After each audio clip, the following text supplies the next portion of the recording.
Hello, everyone. I was very close to the screen there. Hello, everyone. It is Friday night, of course. You know that means it is time for Wrestling Royalty and Give Me a Hug, yeah, whichever channel you watch it on.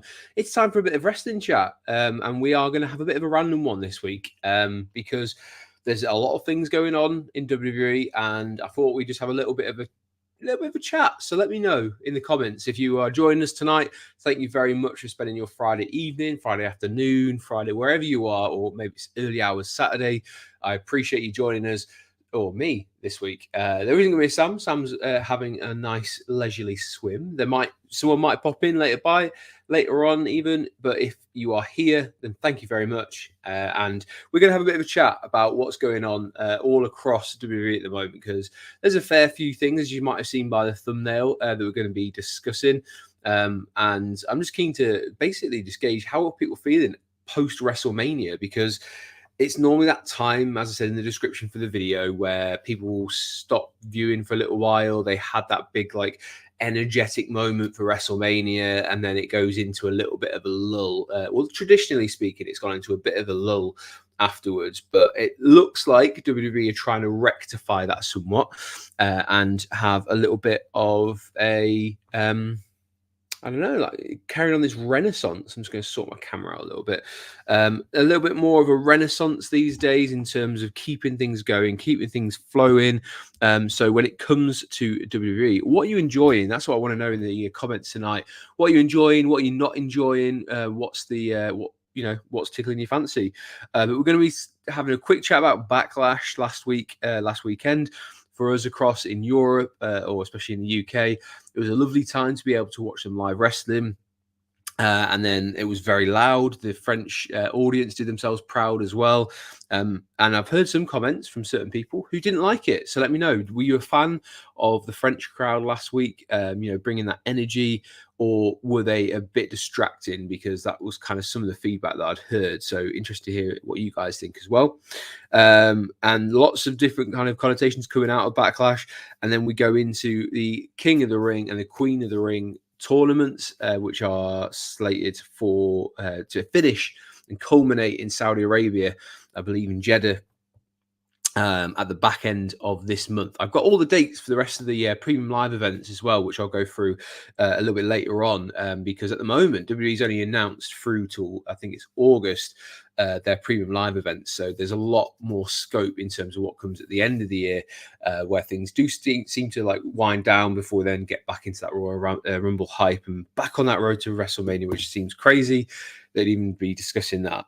Away from all that, you've still got these teasers going on that are presumably for Bo Dallas or Taylor Rotunda, whatever you want to call them, Wyatt 5, Wyatt 6, etc. We don't know names. We have got some speculation. And if you are interested in that side of things, make sure you check out on Give Me a Hole. Yeah, Dom does the Howdy Hangouts. And anytime there is some sort of development, Dom is right on it. It's his bag when it comes to wrestling. He loves the creepiness, the creativity of it all, and you can see him go into a lot of detail there. So make sure if you are a fan of those kind of vignettes, the QR codes, those sort of things, Dom has got you covered over on Gimme a Hole Yeah. So make sure you hit that subscribe button for Gimme a Hole Yeah. But here we're going to be talking about. Let's start with Backlash. We're going to go into a few other things, but I said. There's a lot going on, so I just wanted to have a bit of a catch up and see how everyone's doing as well, because there's not been like one major talking point that I would want to do a feature on. These Friday night features are great when you want to go into a little bit more depth, especially when we've got a guest on like Sam or Dom or Dan. And I've already said Dan. Yeah. Any of the lads from Give Me a Hell Yeah anyway. But of course, this works so much better if you are watching along. Make sure you are commenting as well to listen to a bit of a conversation. I promise I will try and get your message as long as it's clean up on the screen. We'll have a bit of a chat. So don't worry about that. Just make sure you keep me company here for the next however long. We're going to keep it relatively short. If someone pops in, they pop in. If not, then that doesn't matter. I've got you good people watching along anyway. So first things first, Backlash. We had this big tag team match last week, which was interesting to say the least, because at first we thought we were just going to get Tama Tonga was going to have his first match inside WWE ring. I thought he did really well. He seemed to be selling really well for Randy and Kevin Owens. Very keen to make an impression. Probably doing spots that a lot of the other members of the roster wouldn't be keen on taking, like that powerbomb sort of thing that Kevin Owens does onto the chairs was crazy. I was really impressed that he was willing to put his body through that in his first ever match. And I have just noticed, very distracting in the bottom of my screen, I can see I've got a special guest who's going to join us in a couple of seconds, who might be able to give me a little bit more detail. But we also saw Tanga Loa, also joined the new bloodline, as we're going to call it, moving forward, by helping his, I don't know, cousins, his distant cousins, part of the bloodline. He helped them win. So we've got the Gorillas of Destiny are going to be in WWE moving forward. Whether they'll be called that, I don't think so. But certainly they were alluding to that with some of the comments they made on commentary. And I did allude that there is a special guest coming on. I'm going to give him another 10 seconds and I'll bring him onto the screen. And I'm going to keep you in suspense as to who it is as well. So it's someone that we don't always get the pleasure of having on this Friday evenings, but he is someone who I think is who has a very buttery smooth voice, and I think he's got a very sexy face as well. And I'm really trying to think of other things to big him up, but the best thing I can do is just put him on screen and let him do it for himself. And hey up, man, how are you doing? I'm very good. I'm all the better to have you on with. And we're just having a bit of a chat about a few things WWE. So I appreciate you jumping on, because you are Gimme Holier's resident AEW expert. But at the end of the day, you're a wrestling fan. So it's always great to have a wrestling fan on. But more importantly, how the devil are you, sir? I'm great, man. I'm great. It's a good time to be a wrestling fan at the minute, to be perfectly honest. There's been some good stuff happening across both companies. There's been a lot of trash as well, but I'm sure we'll get into it. I love the video from this where he was pulling out the referee at the end of the match, and he was late. The referee had to pull himself out. Did you see that? That was great, man. That referee deserves an Oscar for making it look like his leg was being pulled out. Hi, Jake. I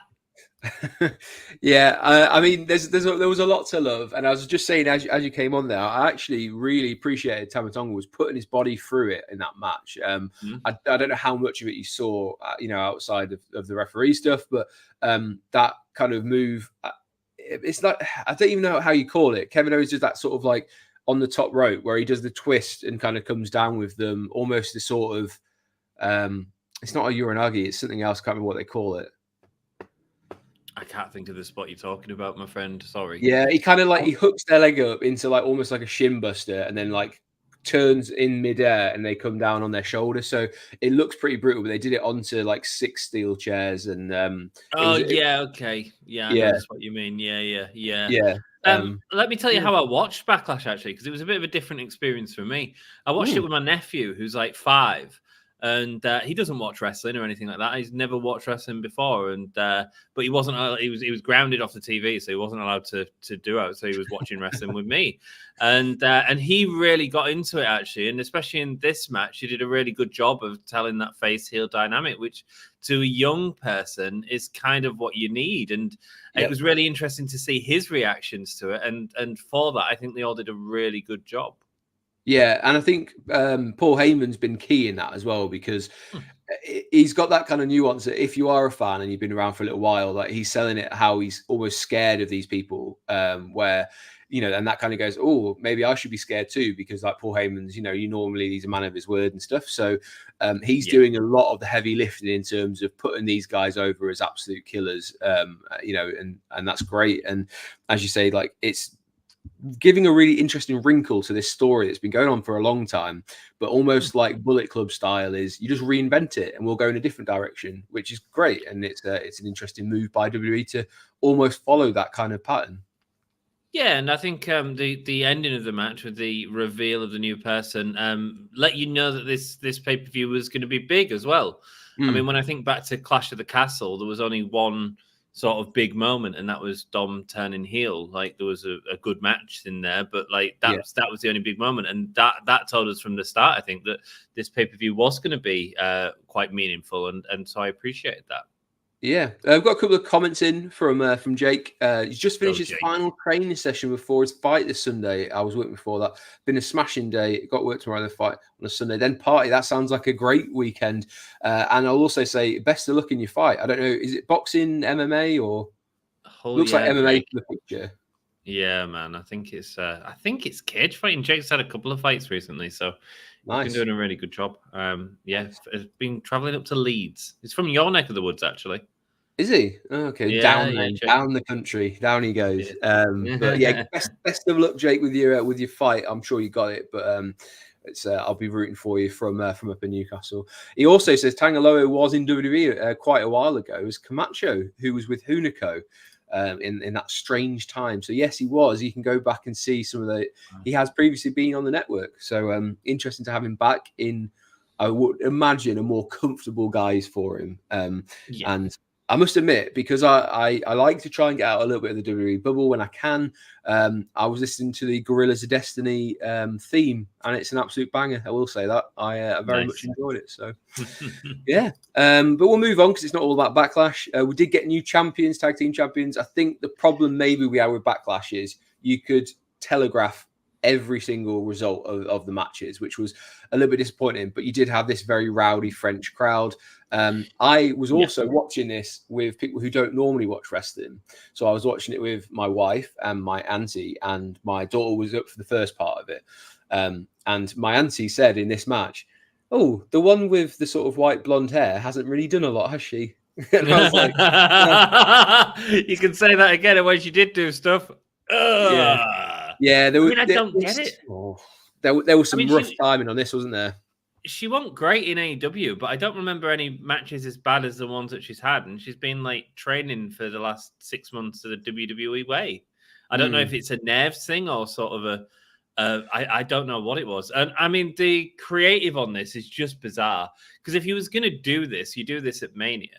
Like, I never understood why there wasn't having a tag match at Mania. It was this weird 3-way with two people that didn't matter to be in that match or not, which was Naomi and Dakota Kai. But actually doing it here felt.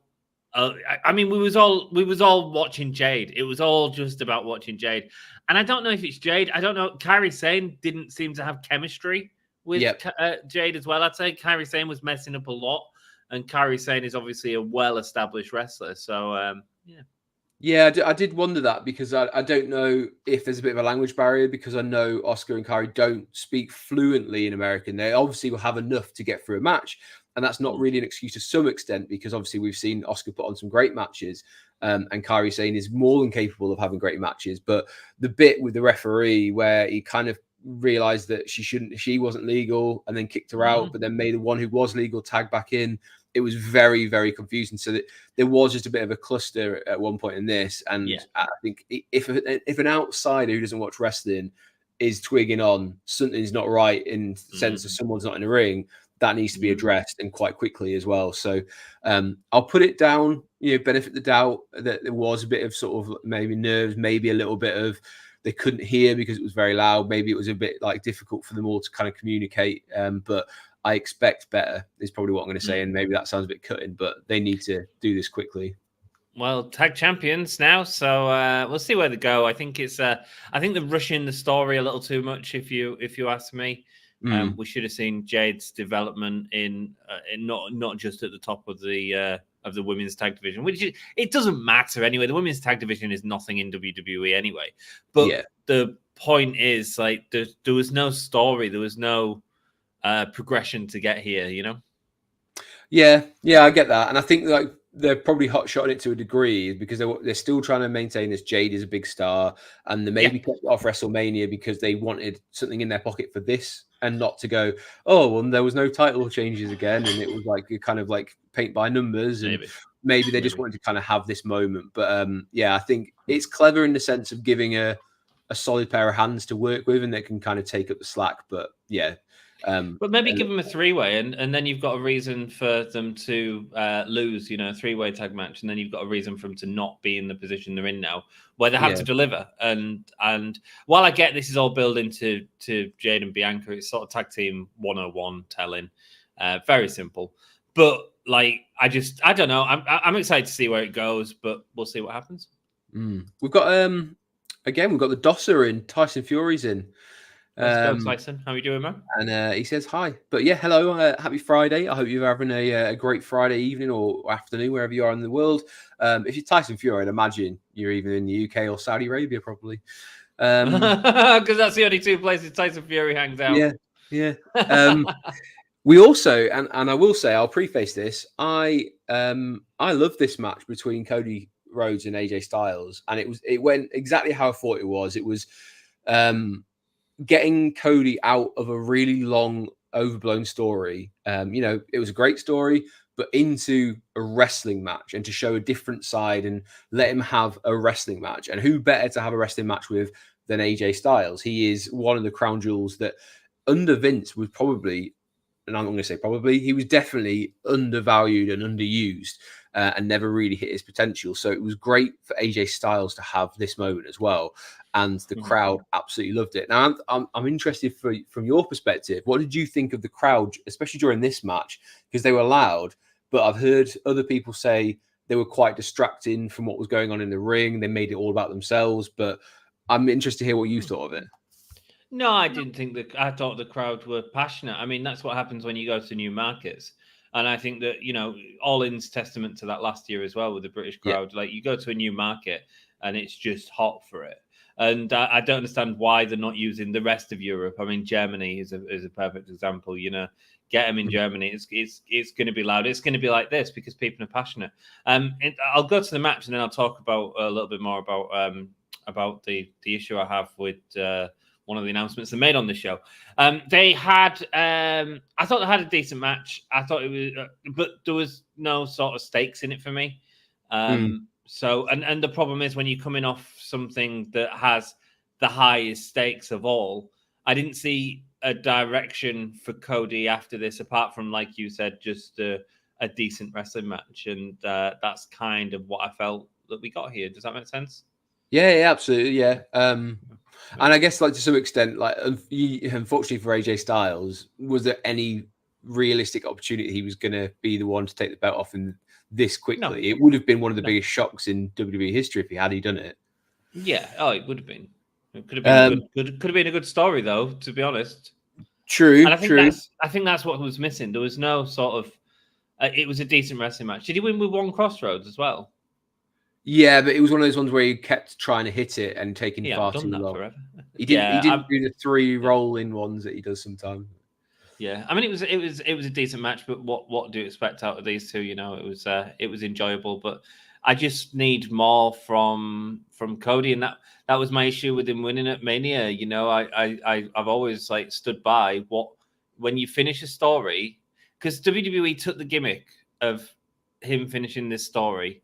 And I think it was a huge mistake because when you play into that gimmick and you end the story, what's next, right?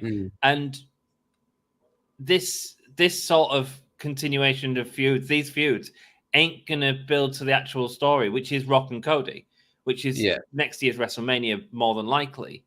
But I also feel if it carries on going like this, Cody's what's the word? Cody's value is going to be less. His direction, he's kind of directionless otherwise, isn't he? He's just kind of like floating around as a champion.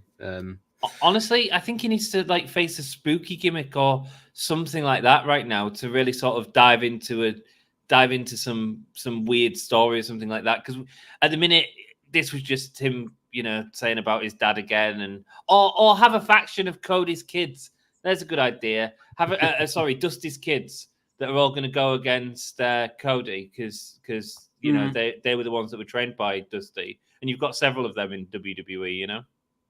Yeah, I mean, obviously he has his kind of his roots. We were in NXT in the early days of NXT when they were in Full Sail and things like that. So it's not a bad shout. I think he does need to. If they've painted him as the consummate professional, this baby face, the white meat baby face, and they need a villain to go against him is probably what's missing, because that's where a good guy or a baby face thrives, is when you have an antagonist who can go toe to toe with him. Maybe it's the a problem case with of AJ. yes, We love he's AJ. kind of in between, isn't he? Well, he's that good. We all love him. We don't want to boo AJ because we all appreciate his work. Yeah, but it'll be interesting now they've had the mix up with the draft.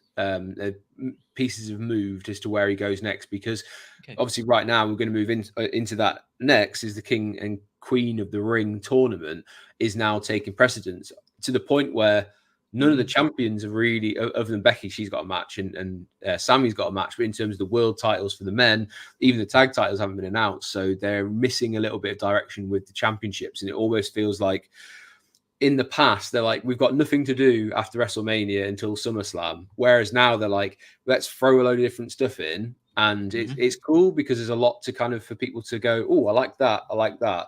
But what's the big thing that's bringing people in week on week? That's going to be what you need to hook people back in. So you said earlier on there was something you didn't like that they announced on the show. Yeah, man, it's when they made the announcement of not an arena attendance record, they announced a record gate, which means they made more money from the fans in this show than they ever have before.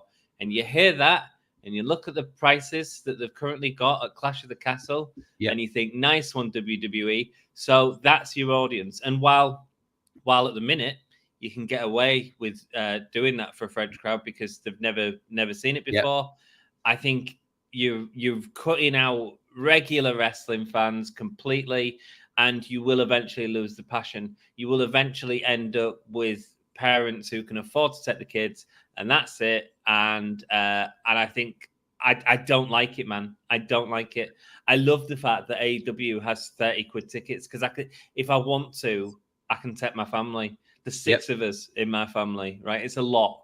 Yeah. So if I buy them £100 tickets, that's 600 quid. At 30 quid a ticket, we can sit in the gods. We can all sort of experience that for 200 quid. And that's I don't like that, man. I don't like outpricing the general public.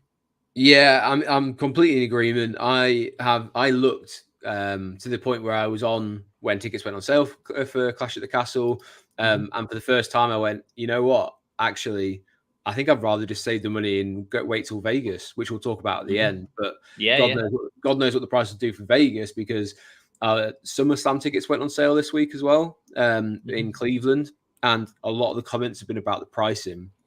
I might be wrong, but from what I understand, Cleveland is again another sort of like working city where people are going to talk with their feet. And I think, as you said, France will do this. We've got the Bash at Berlin in August, and that will be sold out.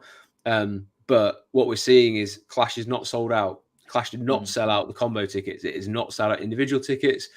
SummerSlam, has got off to a very slow start. So this might be the start of people going, nah, we've reached the limit. You can do these announcements all you want, saying it's the highest gate. But as you say, someone said to me, they were like, oh, it's the highest gate. That must mean that it's the biggest arena they've ever done. It was like, no, it's like a 15,000 arena. Small. Quite small. They've just absolutely rinsed people for prices. And also, I get it because they now have to kind of like they've got TKO, they've got to go be seen for the shareholders. But eventually, as you say, this is going to drive people to the likes of AEW where it is more accessible. You go, do you want to see some live wrestling? Cool. Let's go to Wembley Stadium, which let's face it, isn't the cheapest to get into normally anyway. But if you can get in for 30 quid, that's a steal for great wrestling. And even more so, God, ICW is in Glasgow more than often than not. So, I mean, if the independence value, if it raises them up by them doing this sort of stuff, then great, great.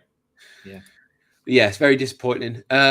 We did have the start of the King and Queen of the Ring on Raw, which you could watch along with Mr. Dan Hargreaves every Monday on Gimme Ho Yeah. So make sure you tune to that as the tournament continues. And then Sam will also be on SmackDown tonight. I've got a slide for that so you can see what matches you can watch along on the channel with Sam. And you can hear his takes on the channel as it goes on live. I thought this is quite a good solid match that we had between Natalya. I don't know if you can tell it's Natalya. There might be 2 reasons why you can tell it's her. But it is Natalya versus Io Sky. It was a good match. And this is one of those times where actually Natalya is kind of steering to being this veteran character who is a good wrestler.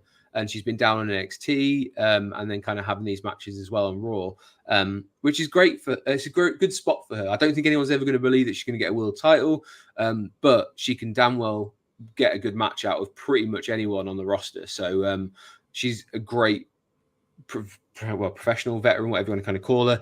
And EO won on that one. We also had, what were the other women's matches? Lyra Valkyria made a debut, beating Dakota Kai. They're kind of aligning her along with Becky. And we also had Zoe Stark beating Ivy Nile. So it was good to see a lot of wrestling matches. It wasn't kind of overly done with storyline. We also had the men's side of things, which culminated in this main event between Gunther and Sheamus, which was, as you'd expect, was a great hard-hitting match. Maybe didn't reach quite the heights of the ones that we had at Clash at the Castle a couple of years back. But for a Monday Night Raw, it was, as Sheamus likes to say, a banger. We also got Jey Uso beat Finn Balor as a surprise entrant because Drew McIntyre was ruled out. And then we also had the Raw debut. Well, I don't know if this is Raw. I think he has been on it once before. But Dragunov had a match against Ricochet, which was, again, I thought that was great. Did you get a chance to watch any of these matches? No, I haven't. No, I've been busy at work, but I have heard really good stuff about it. There's been a couple of injuries as well, I believe. Yeah, I know. I've got the. Where is it? Is it the next one? Sorry. Here. No. So this is the kind of the bracket that they put up. But even then, Bobby Lashley's been ruled out injured, and he's been replaced. So one of the Street Profits is actually joining instead. So Bobby Lashley's out. Drew McIntyre's still out. And then so he was pulled out for Jey Uso. So they're kind of steering into the storyline of that. They had this quite humorous moment where Drew was told to go home because he's not cleared. And then as his car pulled out, CM Punk's car pulled in. CM Punk then made his way to the ring and kind of called out Drew saying, I know you can hear me. You're probably sat at a traffic light and getting loads of tweets. Everyone told him to come back to the arena, and he didn't. But that certainly seems the way it's building. And he even said, I'll see you in Glasgow and I'll punch your face in, basically, sort of thing. Probably in a more eloquent way than I can say. I don't know. Maybe not. But yeah, CM Punk threatened a fellow colleague to punch his face in. So in Glasgow, of all places. So that would be an interesting match. I quite like the idea of seeing how the Brits and especially the Scots would come down on Drew McIntyre versus CM Punk in Glasgow. Oh, mate. I mean, I don't think it's happening there. I think I tell you now, I think they've done a great job of telling this story. I really do. I think that's kind of the sort of premiere story at the minute, along with the Bloodline stuff, really, for me. They've done, Punk especially is doing great work, even outside the ring, on building this story. So kudos to them, man. Yeah, man. Yeah. I know there's one presenter on Give Me Hell Yeah who's not his biggest fan, but he's putting in the work to kind of set different feuds up at the same time, which is very interesting. But this one in particular, I think they've struck a bit of gold that Drew is also kind of like firing all cylinders, which is great to see, because my worry for him was if he re-signed, what is there left for him to do? But they've obviously offered him enough storyline creativity that he wanted to stay, which is great. Yeah. Well, we saw it with Kevin Owens a couple of years ago because he was looking at leaving. And then at Mania that year, he's facing Stone Cold Steve Austin. So I'm fairly certain they'll have some nice plans for Drew. And I think by the sounds of it, he was frustrated. But who knows, man?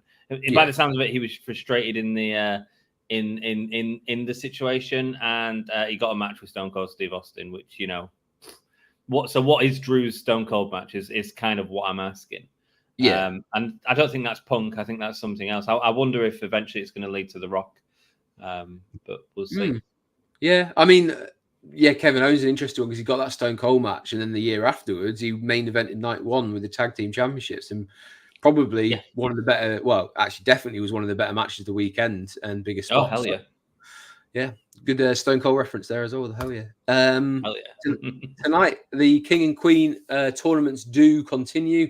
So you can watch Sam or watch along on this. So we do have, Naomi versus Nia Jax. We've got Bianca Belair is also. It's interesting that the tag team champions have got their own matches because I didn't know if they'd kind of keep them separate, but that kind of flies in the face of having Bianca protecting Jade here because Jade's against Piper Niven, but Piper Niven, I guess, is very well respected in the sense that she looks after her opponents very well. She's very highly thought of backstage, apparently. So that's an interesting one. And then Candice LeRae, real talent. Yeah, Candice LeRae as well, fantastic in the ring. Probably hasn't really had much of a chance to get her teeth into too much until recently when she's been doing this cheating to win bad guy stuff. So interesting to see how they go with this. But are they going to lead? Because they haven't released the full bracket for the women's side yet. So it'd be interesting to see if this leads into a one-on-one match between Jade and Bianca or not. And then that's how they create the rift. But again, that feels like moving this way too quickly. But way too quick, yeah. However, the other thing you can have, you don't necessarily have to have it cause the rift. You can have it as the asserting Jade as better than the Force, and there's potential for that. And I can see why you would put Bianca and Jade against each other because you would you'd be protecting Jade. Because Bianca's such a talent. Like my biggest concern is the bottom one there, Nia Jax. Like if you put Nia Jax anywhere near Jade Cargill, I mean that is just going to be a mess, you know. So yeah, interesting on the other side as well. Though I think the really interesting one is the AJ Styles and Randy Orton, who seem to meet up on these big moments on TV. But I quite like that. And who have you got for that one, dude? I would say it's probably going to be Randy because we've just seen AJ Styles have his big moment at Backlash. So it seems to make more sense. But then the other side of it is, geez, if you have him lose at Backlash and then have him lose here, then what is AJ Styles at that point? With this new gimmick of the song change. Maybe it's a case of Randy might get cost by the bloodline and they continue that somehow. Maybe she get the shenanigan finish here. Interesting to see Angelo Dawkins instead of Montez Ford be the one who was selected to replace Bobby Lashley, and he's going against Tama Tonga. So we're going to get Tama Tonga on SmackDown. Really interesting. I think what's interesting about that for me isn't the fact that Dawkins is there; it's that they're actually protecting Montez by doing that. Because neither of them will win in this tournament. So is there a case for they didn't want Montez to look weak against Tama, which I kind of feel is potentially more the reason. Yeah, possibly. But I mean, they're both again very solid, very dependable hands. So it wouldn't have mattered if either one of them is going to lose, but it's going to make Tama Tonga look, badass as well. Jake said, "This is why Punk is one of my favorite wrestlers ever. He brings out the best of everyone." Not backstage, but in ring. Yeah, he does. He does, and he's great. I mean, his feud with MJF is outstanding. It was absolutely brilliant. And he also said apparently Owens has 9 months left on his contract or his desk. So I haven't heard that. Kevin Owens is an interesting one because I still feel like there's a lot of mileage left in Kevin Owens in WWE because he's never really had that massive run with a world title. I think he's had it, like bits and pieces, and unfortunately, like the whole getting involved in the Goldberg stuff back in the day, like that was awful for him. But he had that moment where he won it because Triple H helped him, but it's a difficult one. I personally think he's so popular within WWE that they would be loath to not make a lot of effort to re-sign him. But as Ant said before, it sounds like it comes down to a lot of creativity for Kevin Owens. So that'll be what they have to kind of watch and what they can offer him on that one. I mean, personally, I will say this. I think the person that has the balls to step away from the company first, in terms of someone like Kevin Owens or Seth Rollins or someone like that, is going to end up an enormous star. And the reason for that is if you look back at the WCW, you had a lot of going back and forth. But if Owens goes to AEW and says, I want to be champion for a year, and he's got a 2-year contract, he's going to go back to WWE and be bigger than he ever was. Can you imagine if Jon Moxley went back to WWE now? He'd be huge. Yeah. And I think it will take a big star to have the balls to do that, and to get into the contract with AEW. You know, something like I come out and I win the championship. But Tony Khan will do that for someone like Kevin Owens. But like Becky Lynch would be another great one. Like if she did that, she'd be megastar forever. Yeah. You know. Yeah, it's an interesting one. I get what you mean. I always thought it's going to have to be someone like Seth Rollins that is really like the kind of like the needle mover, as it were, because he's the one who unlocks a lot of dream matches and things like that. And but it's a case of like, you know, everything that he's ever said, he seems very loyal to WWE in the sense of like he just knows where he kind of wants to be, and you know that's to be admired. Same way, you know, anyone in AEW says the same thing is, hey, if that's what you want to do, and that's, you know, and you're getting paid to do it, then who's anyone on social media to tell you to do otherwise? And that's both sides. So I think what I'm saying is that we look at like the tribal, the war between the two brands. Yeah. And actually, it's not. It's a great thing for all of wrestling in terms of thinking. And whoever, when a big star does that and just goes for the 2 years and comes back, they'll be enormous. There will be enormous. Yeah, and that's the impression I get off someone like Mercedes Moné or Sasha Banks, that she was in WWE. You know, and she's kind of said as much, which is a very silly thing to say because, like, yes, we might think it as fans, but don't outright say it before you even had a match. But I get where you're coming from. I want to ask you your opinion. Let's start with the men's. Who's going to win the men's King of the Ring tournament? I assume Gunther. Looking at that. Yeah. I mean, it's too early to give it to Dragunov right now. I think you can give us Dragunov and Gunther again, and sort of tease the greatness that was on a Raw show. But I mean, I think it's going to come down to Gunther and probably AJ Styles. But Gunther and AJ Styles, is that not a match that you'd want to watch in Saudi Arabia? To me, that's a big match. Well, that's where the finals are, isn't it? So I would imagine. I think it's between AJ Styles and LA Knight or Randy Orton. I guess it will become a little bit more clear tonight. But I think Knight is going quite far in. I think he's getting to at least the semi-finals. Looking at that, and then it will be one of Styles or Orton. And yeah, I did say on Twitter, I really don't want Dragunov and Gunther this early on the main roster. I want them to really tease it and kind of like have them have these kind of like interactions backstage where it maybe even have Gunther a bit nervous around Dragunov because he knows that he's the one who can beat him.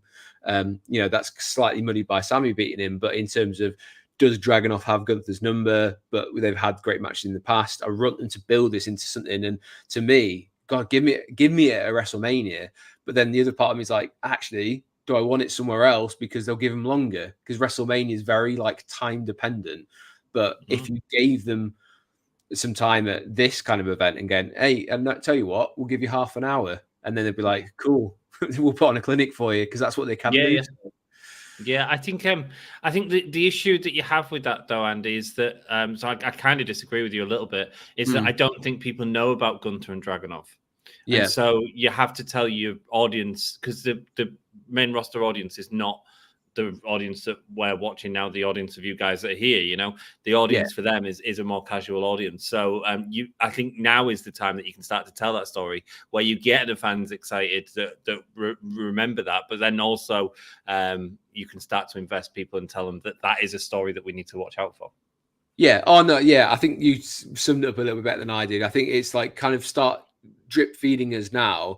I just don't want them to meet in the semi-final of a throwaway tournament because it's kind of like it means more than that. And I think if you can have it avoided and then you start showing, right, these guys last time they met was, and then you show the carnage of the two of them after their like first match. And then you say they also met here, because one thing that WWE is absolutely fantastic at is the video packages and the promotions. And I'm just thinking, there is a way for WWE to educate people up to the point of like, right, now I want it, but give me it where it actually means something.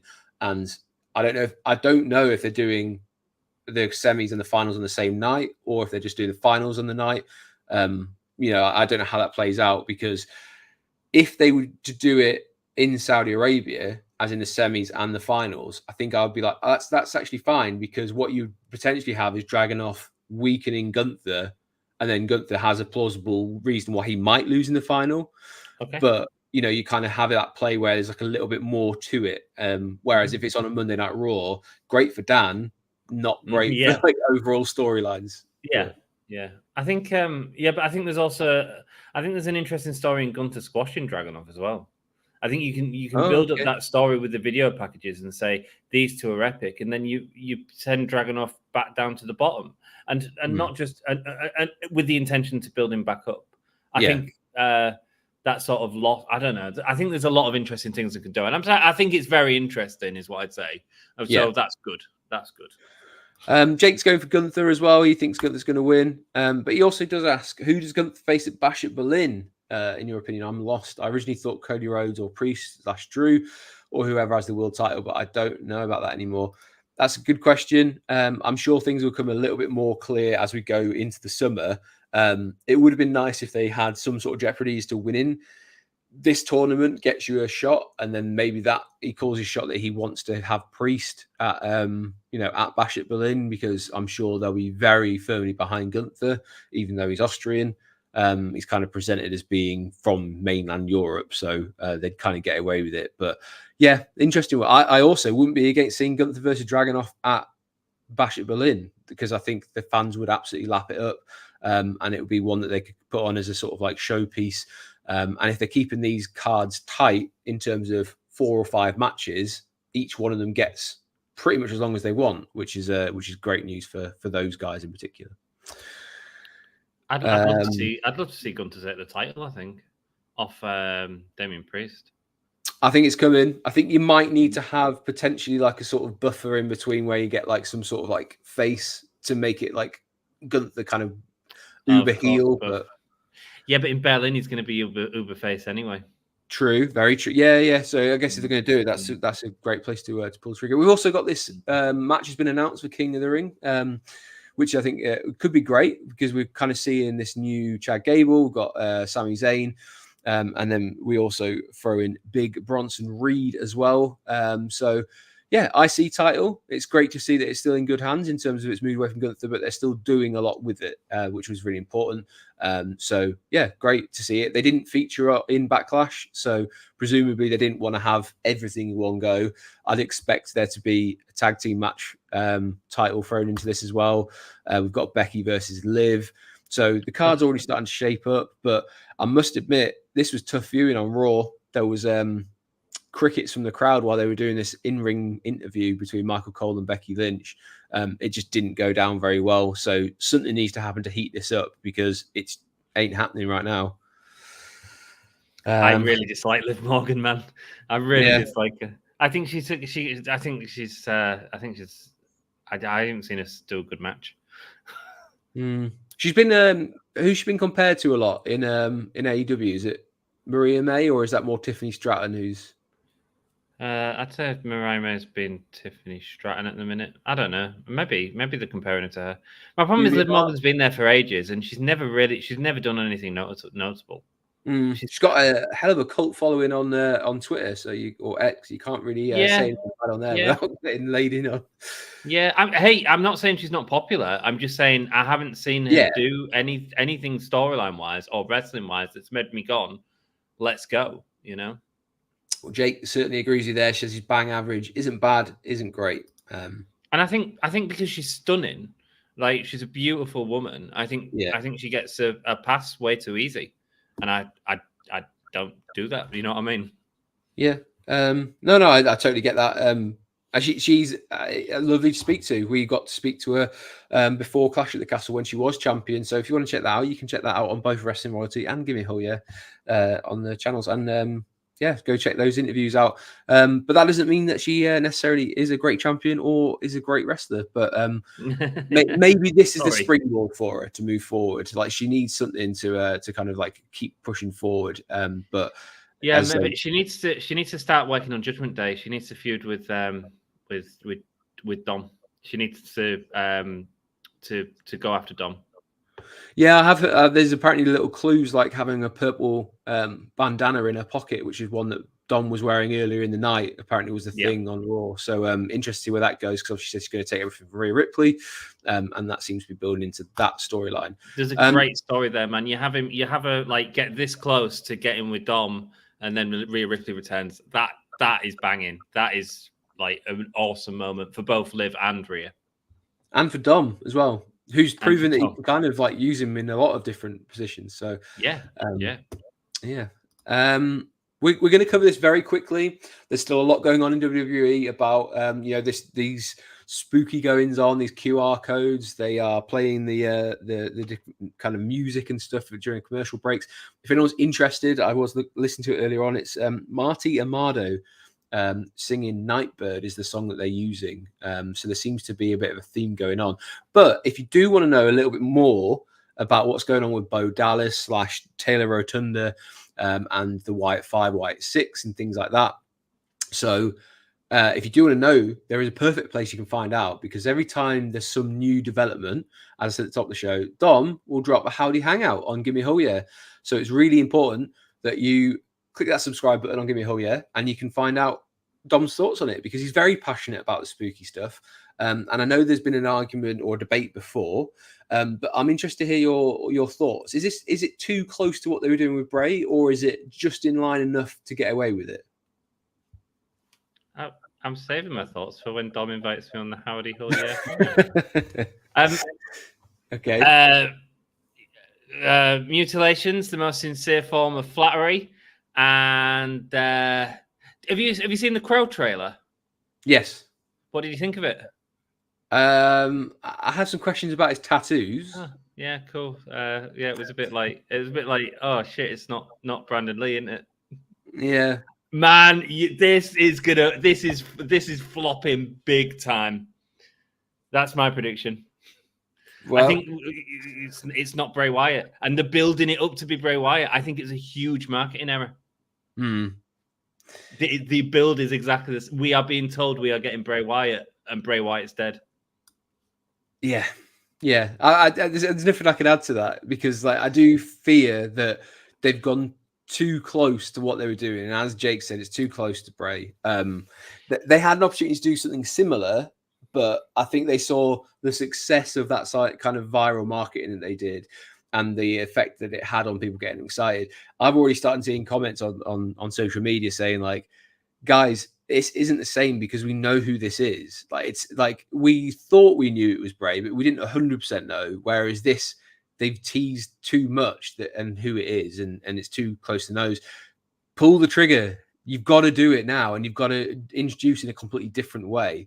And it's very interesting to have that side back in. And I think what I'm more interested in is, how does this theme and thematic that they have fit in with this new realism that Triple H has been trying to install in WWE? And it's more wrestling focused, it's more wrestling centric, and it's not kind of these big wacky gimmicks. That's not something that he's really had during his tenure.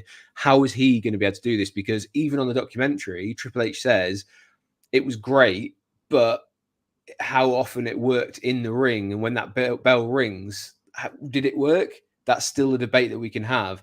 And they even said that on a documentary that was in respect to Bray. So he's willing to go on record to say it. This could go one of two ways, and I think Ant knows which way it's going to go. But if you do want to hear more about it, I do implore you to watch the Howdy Hangouts, because Dom goes into a lot of detail and he dissects everything that they do. And it's great to have people who enjoy this side of wrestling, the kind of larger than life storylines and characters, interested again. So I will say that. What we're getting right now is what we're seeing is a wonderful marketing tool by somebody who's very good at doing a transmedia narrative storytelling. And that's got nothing to do with the wrestlers involved. What we're getting right now is excellent marketing. How does it pay off? We'll see. And the last sort of big announcement or thing going on at the moment is WWE announced this week that they will be going to Sin City for WrestleMania. WrestleMania 41 is going to be live from Allegiant Stadium in Las Vegas, Nevada, on April 19th and 20th. I'm very excited because Las Vegas has been on my bucket list to go to. I've dreamt since I was probably my daughter's age, so about 6 or 5, 6, 7. That's when I started thinking about it. I've wanted to see Monument Valley and the Grand Canyon for as long as I can remember. And Las Vegas, you see it on the movies, you see it on everything like that, and it's just always fascinated me. And I've heard you either hate it or you love it, but if wrestling's involved, I'm sure I'll come down on the side of loving it. Any thoughts on Vegas as a host for WrestleMania? It's an interesting one because Vegas is a place that people go to as opposed to them having like it's not a state. It's what am I saying? The people that live in Vegas work in the casinos, right? Yeah. That's kind of what they do. It's kind of an escape from home. So I think it's great. I mean, it's the entertainment capital of the world, and I think that they'll lean into that. And I think it's cool. Yeah, I just think like the theming could be absolutely fantastic. Like I'm looking forward to seeing what they do around that side of things. Allegiant Stadium looks great. Obviously with it being in the desert, it is indoors. They've got like a nice air-conditioned stadium. So that'll be a big help. At the moment, I'm hoping and planning to go. We'll see as it goes closer, because let's face it, if the wrestling prices keep increasing the way they are, maybe they'll price out way too many people. And that would be a shame. But maybe the stadium stuff will be slightly different, because obviously there's a lot of seats to fill. It'll be interesting to see which direction they go in moving forward. But very excited for Vegas. I would have been excited if it was Minnesota, because I do like to travel America, and WrestleMania gives me that option to go see places I wouldn't necessarily go to, like Philadelphia, which was a great experience. And Vegas, sign me up. I'm all for it. Nice, man. Nice. I haven't got any slides, but I'm keen to get your thoughts just to close off on AEW at the moment. We don't get to speak about it too often, but they were getting pelters a couple of months ago, but they seem to have turned things around by staying true to putting on great wrestling matches and introducing a couple of storylines. So I'm interested to hear your thoughts on the current state of AEW. Same problems really that it's had for a while. There's the same problems with most wrestling, all storytelling. At the minute, they've got a couple of really good things going for them. Like the Elite, I think are great. I think that story with Jack Perry from the All In thing that got us all talking about it. Look, it's worked, right? We can look at it now in hindsight and say it's actually worked. The EVPs, I think, are doing a great job as these heels that people are genuinely feeling hate to, and sort of playing into that in a really clever way. And with them, you've got Okada, who is incredible. And I don't think we've seen the true sort of power of Okada yet, but that's because we've got other great things going on. I love the Kenny Omega promo. My goodness, that was amazing. That sort of blurring the lines between reality and wrestling again. So I love that. I think there's a lot to love on AEW, but then there's a lot to dislike. Like Swerve Strickland suddenly feels like, again, it's an Adam Cole situation. I hate to say it, but almost I think they're doing a better job with Cody than they're doing with Swerve right now. Put it that way. But it feels like they've not got out for him. They've given him the win, and then that's the end of the story. And it's not the end of the story. That's the problem that a lot of champions face when they win a championship. So yeah, very excited to see where they go. I think they're trying to do stuff, but we'll see where it goes. Yeah. Jake's going to respectfully disagree, which, let's face it, this is what this is for. Like we're always interested to hear what everyone's thinking, because these are just our opinions. We are two guys that are wrestling fans, and we enjoy what we enjoy. We dislike what we dislike, but don't ever apologize or feel like you can't say it. So Jake says, I have to disagree. Just look at the ratings. Clearly, the Elite story isn't working. People are laughing at it and not talking in a good way. When it comes to the rating things, it's a very weird argument to have, because let's face it, like I went to the cinema last night and watched Taro, the film. And I went again today and watched Rise of the Planet of the Apes. It doesn't change my opinion because there's another 20 or 100 people in the room with me. I either enjoy it or I don't enjoy it. Like I don't pay attention to who else is like watching along. It doesn't mean a blind bit of difference to me. So I don't really truly buy into the rating side of things as to how good a product is or isn't. I just don't see no. that. I think the ratings is trying to justify it to yourself. But the thing is, I wouldn't expect the Elite story right now to be changing the ratings. Like it's an angle in its very early infancy. And what I mean is, they're trying something different. They're trying instead of just putting on wrestling matches every week, we're seeing these pricks take over the show in a managerial position, and go back to one of the best feuds of all time, Stone Cold and Vince McMahon. That's what that was. And so I think it's got huge potential when it's in its early infancy. And Jake, I love you, man, and we're here every week, and that's cool. I think there's huge potential for this, is what I'd sort of say, and I'm excited for that potential. Yeah. Yeah. As I say, whether you enjoy it or you don't enjoy it, let's just kind of wait and see how it goes, because this is just the shoots, I guess, of a storyline, and how it kind of works. Because if you are going to go into the ratings were already down. It wasn't a sense of like this started the decline in it. No. So is this then kind of the bottomed out? It'll come back up again. Let's kind of wait and see, because I can guarantee that clip they put up on YouTube is probably one of the more watched. I think I did see a storyline where they were saying like Sasha Banks is one of the ones, or Mercedes Moné is actually like not being watched at all, but there was a lot of hype about that. So you've got to let these things. You got to let these things have their time and let them play out how they are thinking of them. And as Sam said, art shouldn't be judged by democratic referendum. It's very highbrow for a Friday evening when people are getting ready to go down. But that's why we love Sam. He's very, very highbrow when he comes to his opinions there. So nice to have you on, Sam. I hope you enjoyed your swim as well. And gave you the opportunity. I'm glad you had a swim. We are going to swim off and enjoy the rest of the weekend. But I want to say thank you very much for everyone who has joined us. It's always great to hear from you. If you're watching this in the future, drop down your favorite swimming position. I don't know, like. Sorry, I was doing breaststroke. But yes, let us know what you thought, what you think of the current state of WWE, what you think of the current state of AEW. Drop us in the comments if you're watching this in the future, and while you're there, make sure you hit that subscribe button to both channels as well, because we really enjoy and appreciate your support. So hit the subscribe button, hit the like button, and we are forever grateful. And you're now just kind of pressing the screen over and over again. Yeah, I want one of them things where it like pops up, but I can't do it.